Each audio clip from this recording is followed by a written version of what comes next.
Hey everyone and welcome back. In this video we are going to learn how to blur our background. So what we do is to detect our body and our face and then blur the entire screen. So we exclude our body and face and blur the rest of the image. To do that, let's go inside our ellipse.version and add the dependencies that we are going to use.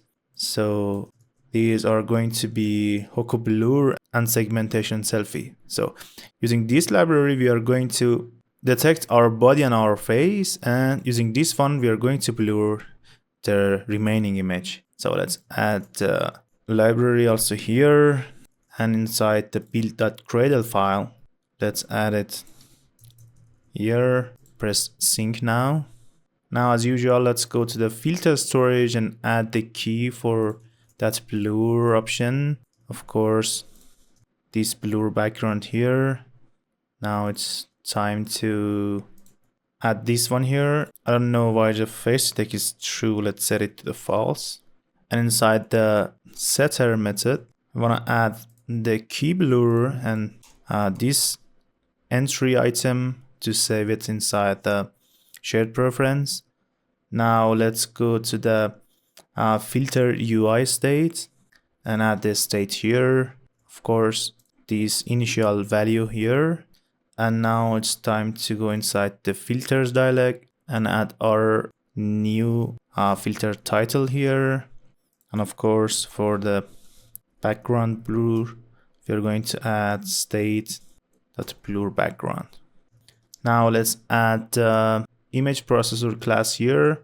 As you can see, it requires a context inside the constructor class because this library blur is going to need that.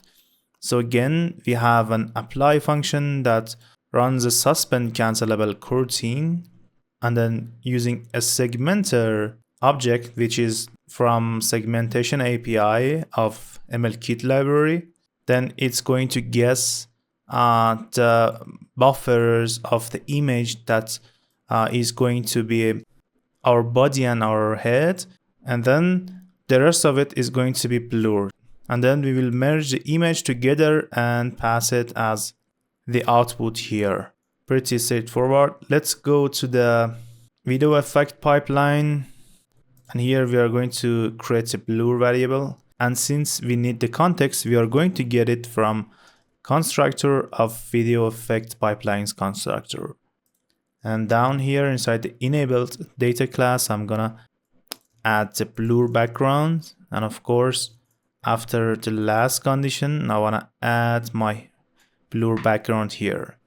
Of course, inside the close, we wanna close the blur, and I've missed to close the face mesh also here. I'll call the close on it as well. Now let's go to the usage of this class, which is inside WebRTC factory. This is going to receive the application as a context.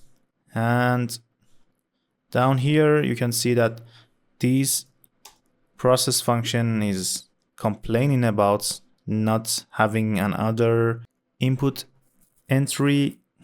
So I'm gonna use blur background and create the blur background state up here, and the error is gone. Now, I don't know if you have noticed or not, but when you open your application, the initial settings sometimes doesn't show up. So we have to reload filters config and of course reload watermark configs.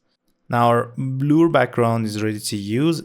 So before running the application, make sure you'll add this setter inside the reload filter configs here because I ran to an error. Now we're good to launch the app again. So let's press call to have the stream gap. Let's turn it off and turn it on again. You can see that the background is totally being blurred. So that's how you blur your background using segmentation selfie and blur library. Till the next video, see you everyone.